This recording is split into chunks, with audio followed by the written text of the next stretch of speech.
Welcome back to another episode of the CyberVault. Today, I am very excited to be joined by Jimmy Tsang. Jimmy is the newly appointed CMO of Mind.io, and Jimmy has been a key player in shaping the company's story. And now, as CMO, he's leading the charge on where Mind.io is heading in a pretty much rapidly evolving market, very much around security and AI. In this episode, we're going to dive into Jimmy's journey, the unique vision behind Mind, what sets them apart from other startups, and more importantly, how data security and marketing intersect in the era of Gen AI. But before we unpack all of that, Jimmy, why don't you maybe kickstart and give us a little bit of an introduction to yourself? Thank you, Katie. So my name is Jimmy Tsang. I'm the Chief Marketing Officer of Mind. I actually joined Mind about 2 years ago as the VP of Marketing. At that time, I was the VP of Marketing and as well as the first U.S. employee of Mind. So it's been quite a journey for us to get here, but it's been an amazing one in the last 2 years. Very exciting times. And I mean, I think it's important to say huge congratulations on the move to CMO, because I think what an exciting time. And like you mentioned, really being there to pioneer the growth across the North American market, but also just the global growth of Mind. And I think it's been a really exciting journey. But I mean, why don't you walk us through a little bit of what that's looked like and maybe what this new role really means for you? Yeah, so let me give you a little background about Mind itself. So the company, basically, we created the first autonomous data loss prevention, or what we call DLP platform, in the marketplace. So data loss prevention is really a key program that a lot of companies have enabled in the last couple of decades. And the idea around it is to make sure that enterprise or corporate data does not get lost or leaked into the ether. So whether it's by bad actors or basically insiders that may not be malicious, but they're trying to either go to a new job or have been let go, and they're bringing some of their files with them. But again, some of those files are very sensitive to those companies that are in question, and they want to make sure that it doesn't leave their premises. So that's the background of Mind, and for me, it's been a journey because obviously Mind is a startup. The Again, as I mentioned, the DLP space has been around for a couple of decades, and so it's really about disruption than it is about really creating a new category within cybersecurity. There's challenges with either being a innovator in a old space or innovator in a brand new space, and it was quite a challenge to really educate the market about where we are and where we can go with DLP today, especially in the era of AI. And that's what's really exciting, is because this company could not exist without artificial intelligence.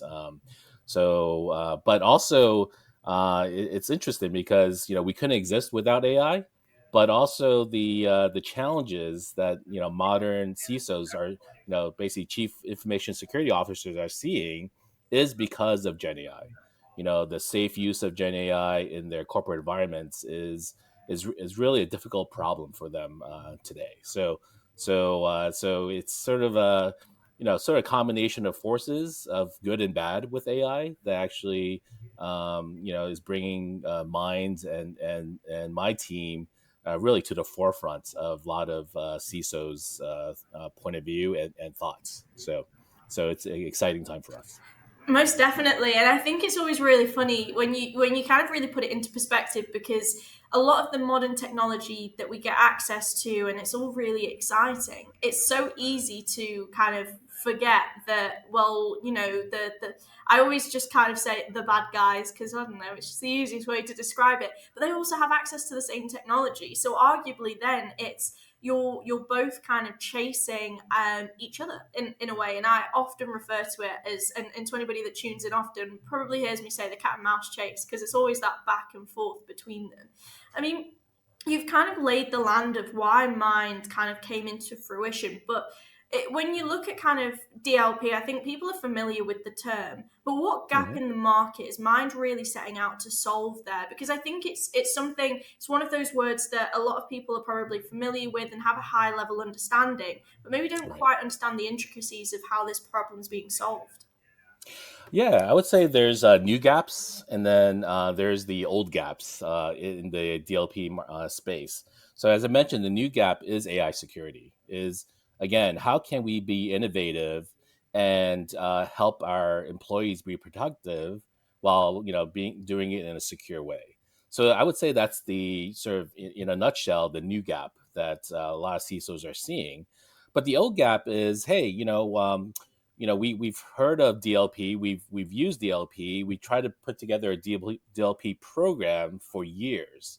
There's been a lot of scorched earth with DLP, and that's a huge gap in the sense that they don't really have trust in their DLP tools in trying to put together DLP programs. And there's really a number of reasons why.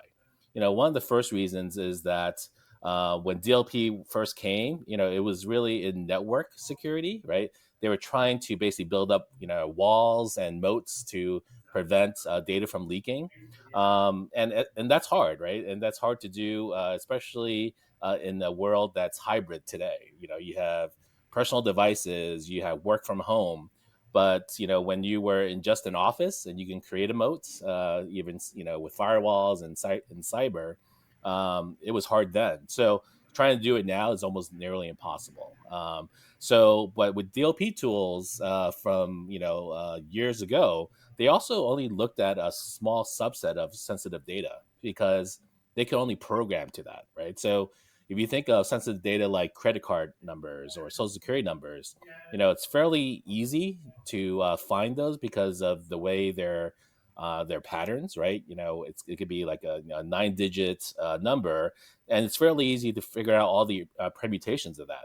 But now, like CISOs want more and more of protecting their sensitive data, and that could be anywhere from cloud keys to intellectual property to source code. And really, legacy DLP tools can't do that today. So what they find is they have gaps in their DLP programs, and they really lost trust in their programs and in their tools because it's really hard to avoid the false positive alerts that they're getting from their DLP tools because of the just the different ways they detect sensitive data being leaked. And fortunately, and that's one of the sort of origin stories of Mind is the co-founder and CEO Iran Barak. He founded a company called Hexadite about a decade ago, and they were actually one of the first SOAR or security orchestration and automation tools out there.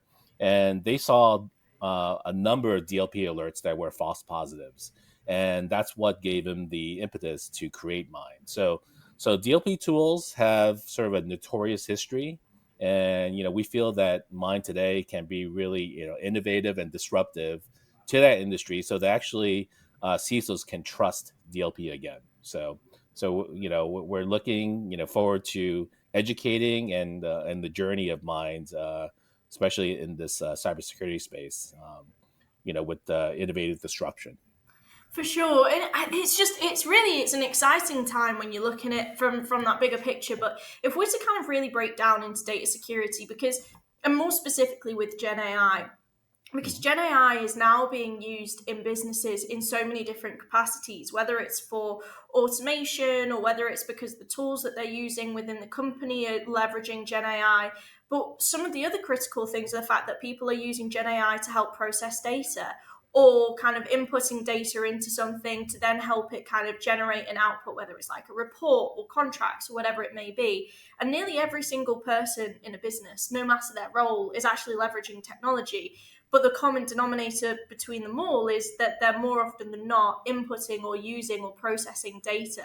I mean, what do you think some of the biggest data security challenges that you're seeing are kind of like emerging in the space right now because of Gen AI? Yeah, I mean, I think the biggest ones we see, and typically what we hear, especially from our customers, is twofold, right? As I mentioned, the sort of the use of Gen AI for productive use, right, for their employee use, partner use, basically contractors that use it, and really avoiding to loading and training models with their sensitive data, right? So we hear horror stories about uploading board meeting notes or medical labs or financial statements or legal documents, right?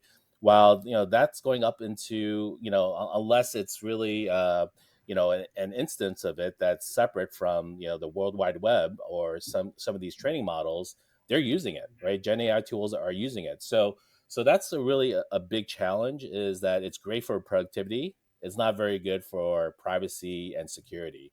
The other challenge that we see is, Gen AI tools is great. We're actually, seeing a lot of usage, in the enterprise, in the sense that they're using it to actually look at their own data, right? Scanning their own data, going through their own data stores so that they can actually make use of that valuable data they have in house.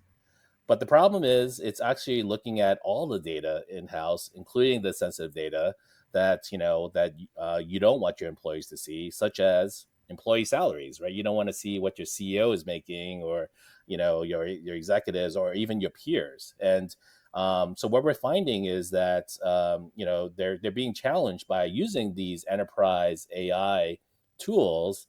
They want to get the valuable benefits of it, but the challenge is that it may leak sensitive data that shouldn't be seen by their peers or by their partners. So it's sort of twofold. Again, there's pluses and minuses of Gen AI, and I think we're seeing that across the board. I mean, there's many more issues than even the ones I've mentioned, but those are top of mind Yeah. with the ones we see with CISOs. Yeah, for sure. I see what you did there as well. Top of mind. Thank you. We Yes, knew yes. a You like. pun was gonna come in. And I think kind of this is the reality though, isn't it? Because it's an intimidating kind of thing when you realize how much Gen AI is being implemented in companies. I also think how little it's being managed or processed or kind of overseen from a security perspective. And it's really easy for somebody just to log in, even if you're looking at something like a chat GPT, to then input data and ask it to generate a report on that. Like how do you track that? How do you make sure that that's actually staying secure? And I think kind of that alone is one small challenge when you actually look at kind of the almost the sea of vulnerabilities that this is creating. I mean, would you say kind of, is there a way that Mind are addressing some of these risks in a way that really helps build trust for customers or enterprises or just kind of businesses that are really wanting to adopt and use Gen AI? Yeah, it is a challenge. And it's a challenge for sort of these eras that had happened throughout technology, right? You can say one of the first eras was when we were first connected to the internet, and the World Wide Web, and really starting to share data amongst organizations and individuals. Then you had things like mobile, right? The mobile era, where things no longer stayed in the office and they were roaming around on your mobile device. Then you have SaaS, right?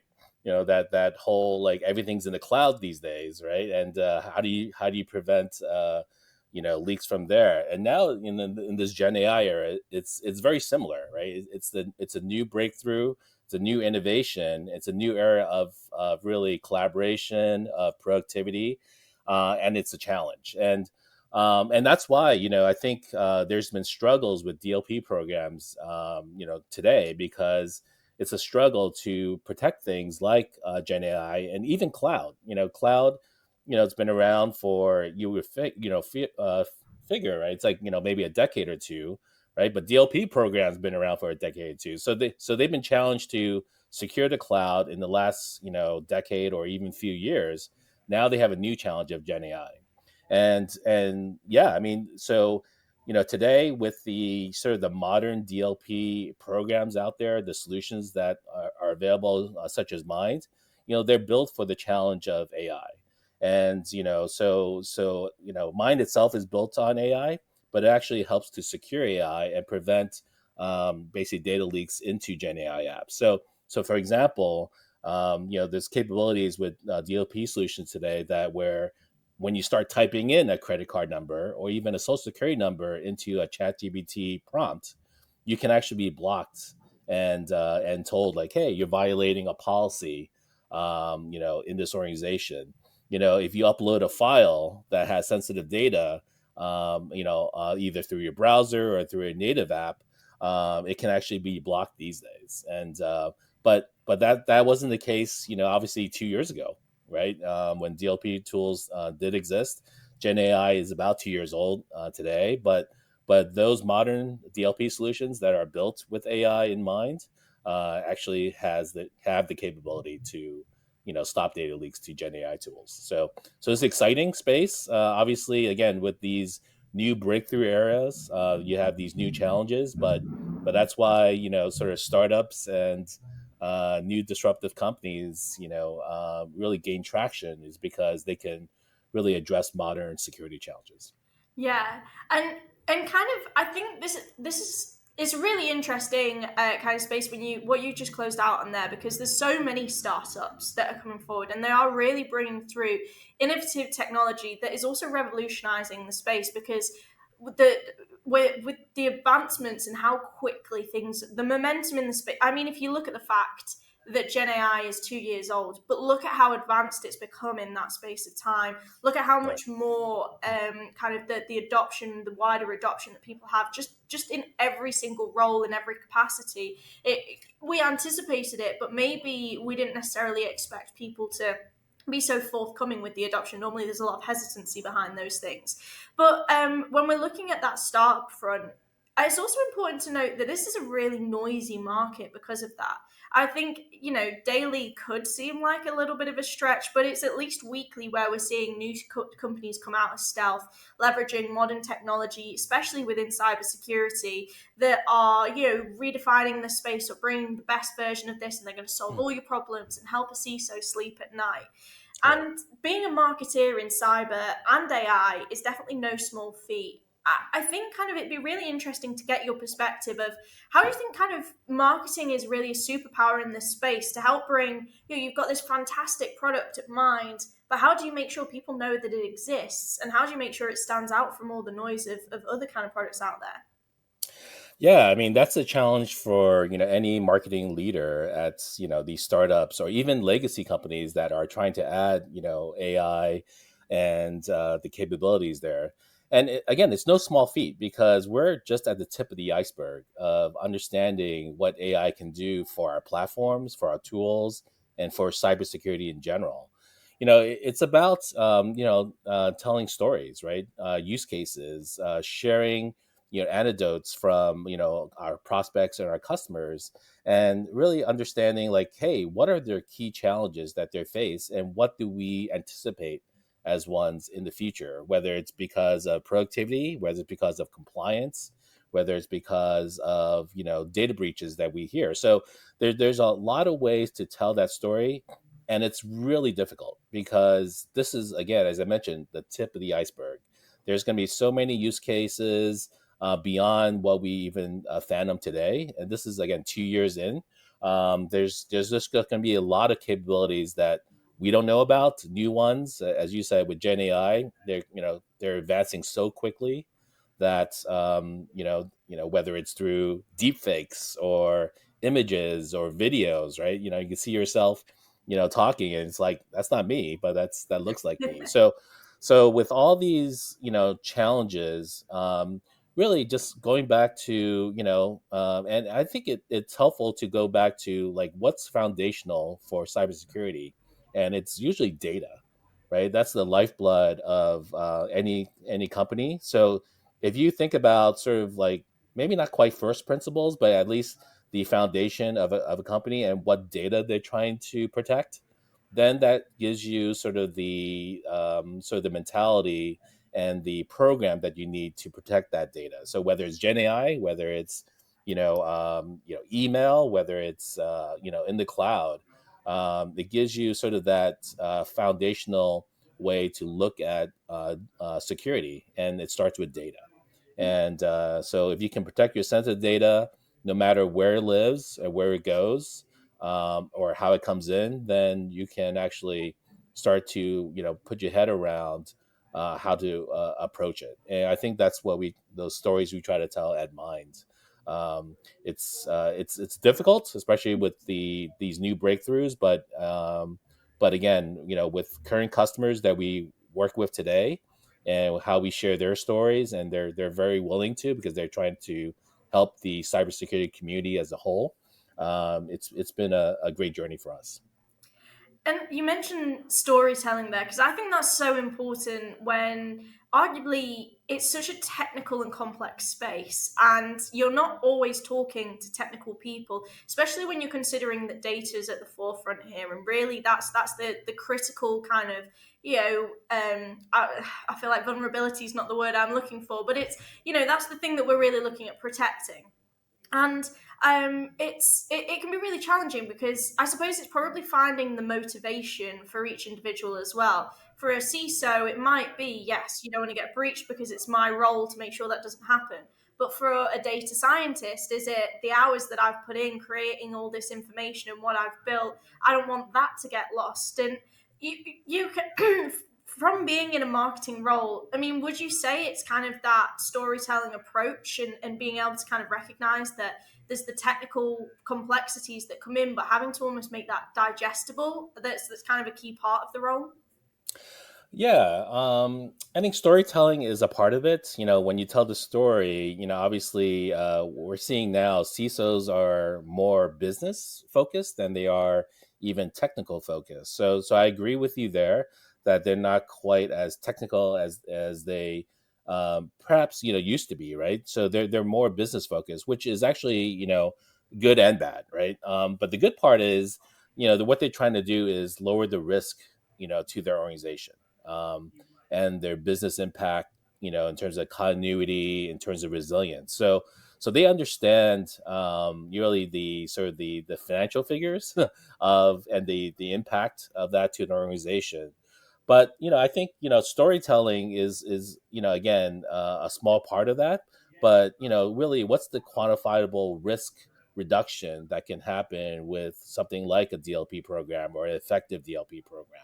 So I think it's being able to relay it in a way that's both sort of a balance of business and technology is important for CISOs, but even more important for the sort of executive leaders that need to basically that the CISO reports to, whether it's the board of advisors themselves, or whether it's just the executives in the organization. The CISO always had to really tell the story of the business impact in a way that actually appeals to businesses and the business leaders there, and not just in technical jargon. So we try to tell in a way that's both technical, but we always think about what is the business impact. How do we either save them money or save them in terms of business continuity, for all the use cases that we have. So it's an interesting, but it's also the journey that I've had throughout cybersecurity is to balance the technical with the business side. Yeah.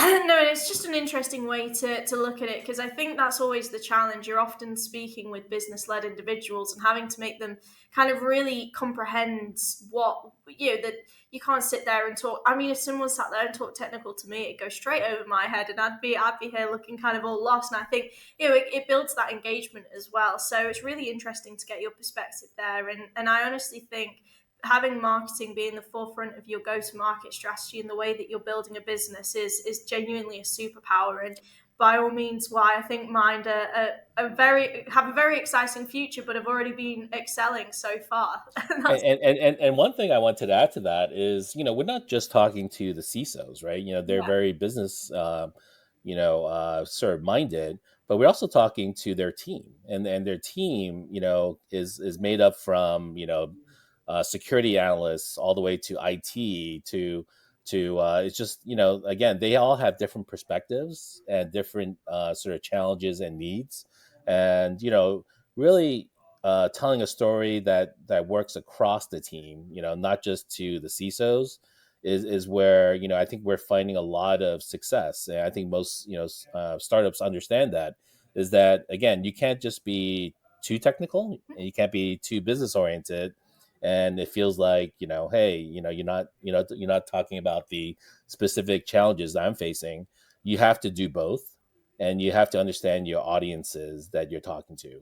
Obviously the CISO or the CIO are key decision makers, but the influencers, on those teams are just as important because they evaluate your product as well. Yeah, So, no, most definitely. Well, Jimmy, this has been a fantastic episode. I think firstly it's been great to hear a bit more about Mind and obviously reflecting on your journey, but it's honestly it's just been excellent to talk about what I think is a critical topic right now. I suppose before we close out, is there anything that you would say for any founders or security leaders or anybody that's tuned in today, if there was going to mhm. be one key takeaway that they should walk away from for today's episode, what would it be? Actually, one key takeaway, I think we talked a lot about Gen AI, AI security, and data loss prevention, but for startup leaders and for the teams that work with them, one thing I do want to bring up is that it's never too early to actually bring in marketing, and it sounds very self-serving for me because I'm a marketer. But again, working with Iran Barak on his second startup. And he really found the value in bringing marketing early so that you can set the direction with brand, set the direction with the story we're trying to tell, the obviously the product market fit that we're trying to make, in the in our industry. Those are hard challenges, especially in the beginning. So in the beginning, we were not named Mind, and we had to go through a rebranding exercise. So even doing that was, it took months, and if you do it a little bit too late, like say you launch your product and then you try to launch, sort of your brand at the same time without a lot of consideration and without a marketer in mind, then it's actually very difficult, and you may not have the traction that, for example, I think we've been lucky enough to get in the past year since our launch in October of last year. So that's the tip that I would relay, is that it's never too early to bring in marketing, to bring all your brand, your look and feel, your assets, your content, and especially your story to the marketplace in a coherent, in a engaging, in a really mindful way. So I'll stop with the puns there, but yeah, I think that's what I've learned, and I thought it was very thoughtful of our founders to think of marketing in events. Honestly, I couldn't agree with that piece of advice more. I think it can really define success if you have marketing at the forefront, and especially when it's just so noisy out there. It's how you can help stand out from the crowd. But Jimmy, Right. honestly, thank you so much for joining me here today, sharing your journey, and obviously giving us a look into Mind and what I think is going to be a very exciting future as you continue to grow. And a huge congratulations again. It is really, truly exciting times ahead. But to our Thank you, Cody. listeners, as always, don't forget to subscribe. Make sure to share this episode with your security peers. Get connected with us on LinkedIn, and more importantly, get connected with Jimmy and the team on LinkedIn. But that's it for today. So thank you for tuning in, and I'll see you next time for more conversations that are shaping cyber. Thank you, Katie.